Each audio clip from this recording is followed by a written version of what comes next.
أسفرت نتائج الجولة 3 من تصفيات كأس العالم مجموعة الجزائر عن نتائج، كما يلي فوز غينيا على الجزائر بهدفين مقابل هدف فوز موزمبيق على صومال، بهدفين لهدف فوز أوغندا على بوستوانا، بهدف مقابل 0 لي. تتصدر الجزائر المجموعة بفراق أهداف ب6 نقاط في مركز الأول، وغينيا ب6 نقاط في مركز الثاني، وأوغندا ب6 نقاط في الثالث، وموزمبيق ب6 نقاط بمركز الرابع، وبوستوانا ب3 في مركز الخامس، وفي مركز أخير صومال ب0.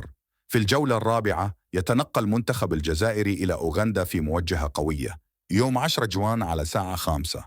أما منتخب غينيا يستقبل موزمبيق، أما صومال يستقبل بوستوانا.